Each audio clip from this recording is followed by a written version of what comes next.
Why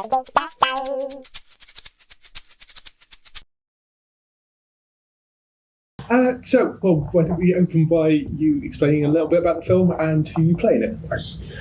Well, Pray for the Devil is a film about many, many, many things, deep things. Trauma, history, secrets. Sister Anne has a skill set that not many people have. I identify, my character is Father Quinn. I'm the professor of exorcism at the Boston School of Exorcists in America. Don't have the postcode, but it's there. And I'm passionate about the art form, and what I see is another person who's incredibly disciplined and very good at it. So I decide that it might be wise if I allow her to come into a class, and then we see something happen. And I realise that actually we better train her for her own good. And then she just is extraordinarily good at it. And you see the conflict it causes within the church, and you also see the enactment of scenarios regarding her own life and what's going on in the world. So yeah, it's deep. It's very good in terms of, for me, the best literature has sort of resonance, and it does resonate with me. But so I was really happy to do it, very proud of it. Yeah, I hope that explains it. Sort of. No spoilers, was there? No. And Samantha at the Express. Hello. Yes. So you filmed during COVID, and you mentioned that you guys were very, very safe. You didn't go out to bars or pubs or anything like that. Did you do anything on set as a collective to blow off steam, or what you would have done at a pub? Oh, well, what did we do on set? Yeah, well, we hung out. Yeah, we hung out a lot. I always sound my trumpet, literally. So I blow out steam, literally. I find that's really useful for me. That's how I get my voice to work. And we just became incredibly close and really focused on the script, which became the main, which it should be anyway, but often things can distract. So that period was really interesting because we did a read-through on Zoom, and we really, I loved Zoom in a way because people gave space to speak, because you can't just, which actors allegedly can do occasionally, apparently, not going to name names, probably. So we sort of adapted to it, and I think that's the key to the game anyway, adaptation. Jacqueline and Posey created an incredible relationship, which was really key for the piece. And that, again, just allowed that time for focus. I got really close to the Mr. Ralph and Father Dante. We really sort of spent time together, so that relationship worked. And of course, had a little bit of time with Ben. And Ben was an extraordinary man because he used to write the hits for the Bulgarian Frank Sinatra, because he spoke Bulgarian. So that was a whole side of him we did. So we just got to know each other and the crew. It became very intimate, really, in a good way, in a sort of healthy way. As opposed to the bar and whatever happens in those situations. A lot of steam was let off, but it was good steam. Really. Okay, next question, quick. Oh. Daryl at the Hashtag Show. Would you like to ask a question? No doubt. Yeah, I was just wondering, obviously, due to the nature of the subject material, if there's any sort of pushback that you've experienced from the church. From the church? No, I haven't actually, and I think it was interesting last night. There was a sadness when they sort of misspelt the name, Pray for the Devil, really, because that is literally the opposite of what we're trying to achieve here. I have spirit. I'm a spiritual man, so I'm very mindful of other people's feelings. But I think actually this is one of those wonderful moments where there's a conflagration of thought. Because with Virginia Madsen's character, you're looking at psychiatry and psychology, and from my perspective, there is the unknown, and the two sort of meet. So, no, we haven't had any at all, and I think Daniel's a good director. We're sensitive and respectful of that, and I think that was really cool. You could just easily find yourselves just picking a side, and I don't think that's great storytelling, to be honest. So I hope we haven't offended. We went with absolute intention to be clued up and educated as much as we could be. I mean, it's a very difficult subject, but we don't take the mickey that way. So if we have offended, I can assure you that wasn't our intention. But tough. Yeah. Fantastic. And Mark, would you like to go next? Yeah, so you've been involved in a lot of projects over the years. What do you get recognised for the most? What do I get recognised for the most? It's really interesting. It depends who you're approaching me. Now I've got a game where I sort of work out what the person's going to say. What would this guy say? Resident Evil. Resident Evil, yeah. Yeah. I have seen Resident Evil, yes, but I only know you more from as Water Still from Arrow. An Arrow, of course, yeah. So, I mean, I've been doing it a while now. I mean, I feel like I've been doing it for 5 minutes, but what do I get recognised for the most? It's probably the death in Resident Evil, and then the Bond, because it's just the size of the orchestra, the size of the audience, global audience. Obviously, my hair's changed. I miss my hair. And then sometimes it's CBeebies. It's like a mum who saw CBeebies and she was trapped at home. So it's very diverse, but it's a wonderful thing because you do get to sort of spend a little bit of time with people and chat, not make their day, but hopefully bring a little light. I'm not too serious, so it's lovely to have people approach you, say hello, and sometimes there's that one where they approach you, go hi, you go hello, and they don't really know why they know you, and that's you see it, and then it starts to dawn on them, and I just literally say, don't worry, I've been in your front room when you had your feet up having a cup of tea, because they literally think they know you. So it is that too, but you just got to let them off the hook. And then there's also the one where the guy comes over and brings out a piece of paper, you get a pen out, and he goes, can you show me the way to this place? And that was a wonderful moment as well. He didn't recognise me at all. I was getting ready to sign autograph. He didn't want to. Vagaries of my job. Lord, man. Lovely. And Russell, anything very nice in yours? I've got to say, that guy must have been even more horrified when he said, I've been in your front room, mate, don't worry. He was here, yeah. I just leave it there. Don't go there, but don't do that. I'll say something else. I mean, obviously, you've been involved in all different kinds of stuff, Yep. but a lot of it has a fantasy, horror sort of genre feel to it. Can you talk a little bit about why that kind of storytelling appeals to us all so much, and what, out of all the great stuff you've done, is perhaps unique about this film and this story? Well, what appeals to me about fantasy and horror is I get to work with people like Paul Anderson. Incredible brains, nerds, real nerds. I'm a nerd, just like everybody else. And just to say Paul's about to do a job, he's got the rights to 3 of George R.R. Martin's books. He's about to start filming as we speak. And that's really exciting, because put those two together, Paul will take it to a dystopian future. From the point of view of science fiction, fantasy, and the like, I can be in it.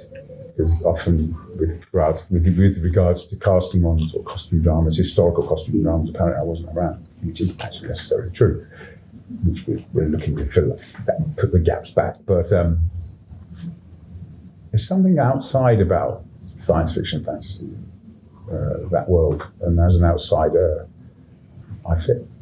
It's a bit like going down to Comic-Con and seeing everybody down there right now and just going, here we are, this is us. This is who we are. We know who we are. So I feel very at home in that world. And I treat it seriously as well. It's not a game. I mean, we have to address issues that sometimes are too difficult to address. It's put face on because it's blame. It's like, you can't do that. So how do you do it? Well, you take one step back, put it into a narrative, into a story, and explain how to do it. I come from drama therapy. That's how I started in this game. And literally working in psychiatric hospitals, where you would get people to maybe elucidate and allow their fears and their worries to come out through their own stories or through a fantasy. But you stand next to them. You don't stand in front of them. You stand next to them and tell the story. And as I said earlier, before laws, there were only stories, and that is the key. Everybody talks about controlling the narrative. So we're out of control. We can do whatever we want. And Ursula Le Guin, looking back from Romulas, things. I think these are really important things to me because I sometimes have felt that child. Harry Potter, whatever. We are exploring archetypes and we are exploring our troubles and our fears and our anxieties. And in life, we try to manage fear, whether it be ours or other people's. And we try to do that by understanding. And this genre is the best. End of. Get quite emotional now. Blimey. Good. Yeah, that's a question. Good. Wonderful. Lisa, I don't know if you have a question. Yes. Yeah. Hi, Colin. Hello. How are you? I'm good, actually. I'm enjoying this. That's very good. Great. My question is linked to something that's come up in the news, I think, in recent months. The actress Sydney Sweeney from Euphoria recently talked about how she doesn't get paid enough to take a 6-month break. I was wondering how prolific that is in the acting industry. She's obviously in the States doing this work. You've worked over in the UK. I know you were in Doctor Who. I looked recently, it was 2008. I don't know how quickly time flies by, but there we go. So that was the series 4 episode, and obviously you now have film work. I think you've done theatre as well. So with that long-spanning decade, would you be able to say that there has been a change in how actors are paid in the UK? It's interesting because I'm a union guy, so I do believe in the union, and I think the unions have been sort of, in lots of ways, disempowered. And there was a double side to it because you needed a car to work, and then so I could see the issues. But if we do not have, terms and conditions around jobs, it can get really difficult. And because it's an art form, you're always dealing with that sort of imposter syndrome on your shoulder, and some people abuse that because we are lucky to be doing what we love doing, but ultimately we work hard at it. You have to, you can't hide, you have to deliver. So I find we have to, we should be fairly paid for our work. I mean, I've done other things as well. I've dug swimming pools, I've been a builder, I've been a labourer, and back in the day, and I'm a father of 4, so I just have to deliver. So I've had to, I do a lot of voiceovers now, so I've trained myself to work on stuff. So we can't be static, but that's sad to hear because it's hard. And I think as we're seeing at the moment here, with interest rates, everything like that, if you've taken the leap, it's difficult. Even if you're renting, you've taken the leap because the landlord's still got to pay. So it's a tricky time. I believe in squads. I believe in people talking to each other. So I talk to young actors and keep in touch with them and make sure they know they can call me if, just to, because I'm 60, I've been through things. So it's literally, all things pass. And just hold your ground, hold your self-belief, quiet belief, and read, and study. And if you've got a moment, find out how a camera works. Do your own stuff, do whatever. Punk, Channel 1, that's where I come from. We just got 4 tracks and made our own records. Here I sit today, and that's independent thought, and now you can do it, broadcast quality. And there's a lot of platforms, and it's easily said, but actually it's true. But say something, don't just get a camera and talk. Even if you're there to just be famous, ta-da, there's work to be done. You're always to be told. And in terms of, does that answer your question? Is that good? Yeah. It has still changed over time, but for you, because you've got the union, it might be different. And to be fair, I don't know how it is in the States. Well, you have to be SAG there. You have to be. You can't even work if you're not in the union over there. But it's sad to hear that. But I say young actors, go and read stories in your local school. If you just practice your craft. If you're a builder, you're a bricklayer, you build bricks. One day you could be building a cathedral, the next day you could be working on a garden wall. But as long as you're laying bricks, you're getting better at it. You know what I mean? So don't just wait for the cathedrals, because not many are built very often, if that makes sense. That's the best analogy I can say. And actually, just going to switch back to the question earlier, because I didn't answer the question about Pray for the Devil. So if you don't mind, it's to say what's unique about this. I've never played in an exorcist film.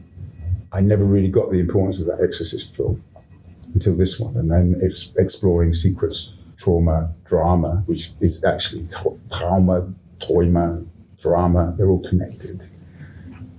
this is unique because of the female input, which is really key, and that's something that's been a pattern throughout my career. I've worked with Adelaide Adebayo, Millie Jovovich, Judy Dench, women. Helen Mirren was at the beginning, so women have been really important in my career in terms of their stories and my part in their stories.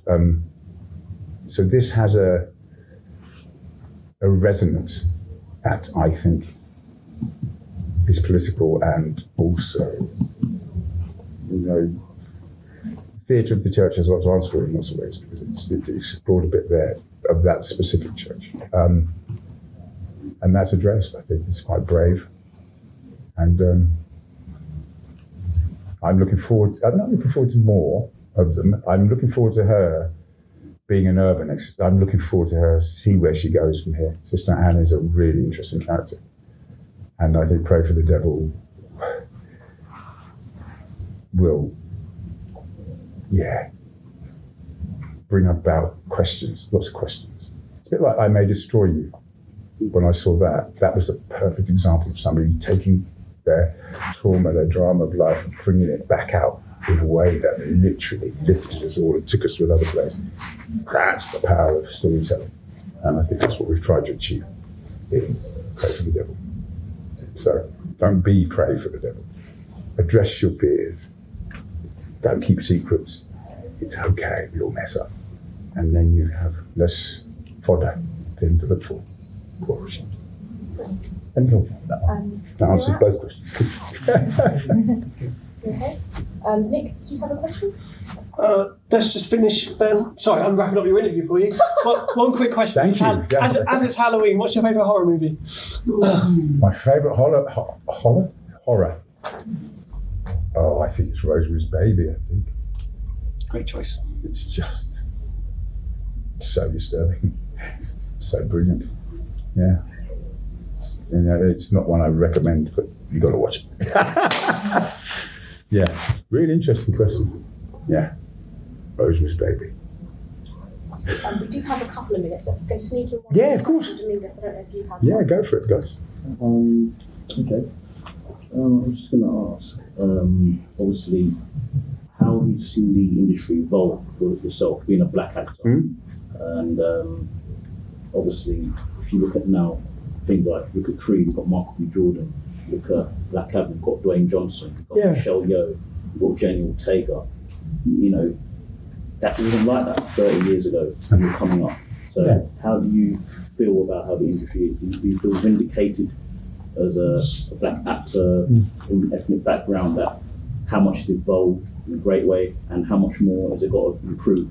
Not just in front of the camera and behind it. Oh, I think behind the cameras, that's the game, really, actually. And I mean, even on this, the brothers, there's two African American brothers really involved with the script on this. So, you wouldn't necessarily know it in front camera, but that's fact, and that was amazing. And they did a great job. To me, it's a bit strange. It's a bit like the markets. Everybody keeps talking about the markets.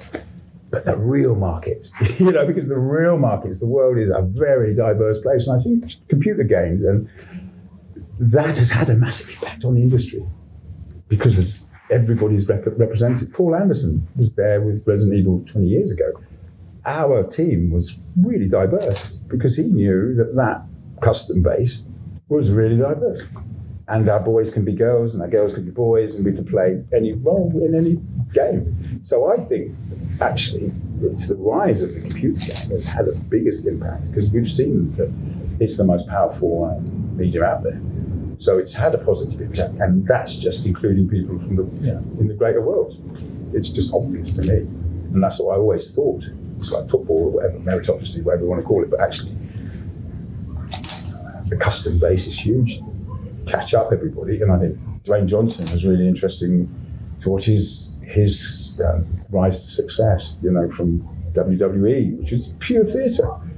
Just theatre. It was just everybody who didn't do theatre, didn't do Shakespeare. No, he did WWE. You wouldn't dare get in the ring. He probably could teach him how to do Shakespeare, but you still would not get in the ring, And I heard that in arguments about computer games when Resident Evil came out. Some people were sort of like, literally, bloody computer games. And I said, well, the problem for me with books is, and this is where you're going to fall down with the young people, it's one person writes it, another person edits it, and maybe one other person gets involved. That's 3 people. A computer game is a huge amount of people coming together to create this incredible thing. So which do you think is more representative? And they were like, shut up. You know what I mean? And we're seeing it. This is the result. Comic-Con and things like this. This is a result of what? Oh, they're nerds. Right. Gotcha. Because when we form a squad, we're unstoppable. And our tribe transcends. That's the tribe. And I said it downstairs, what part of the spectrum are you on? You're not on the spectrum, you're not in the game. So, play, my friends. And vindicated, no. I've just gone forward doing my career, and I've heard all the political arguments, and and there's political arguments for women. Michelle Yeoh was in Tomorrow Never Dies with me, and then she went on to Crouching Tiger, Hidden Dragon with Corey Ewan, and who created that incredible tradition of martial arts special effects, flying fights, and all this stuff. So that's what happens when you plug people in. New people just bring new things, and we are a new industry. As much as everybody wants to say, it's been established, it's not. It's only 100 years old. It's as old as flying, as old as jazz. They're not old. And who says what the rules are?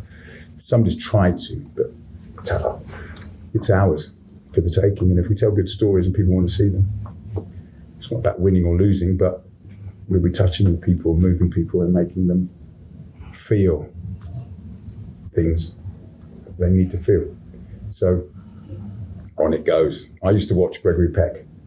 And I didn't sit there and go, he's a white guy, I don't know what he's talking about. I used to cry at things, I just go, wow, because I'm a human being.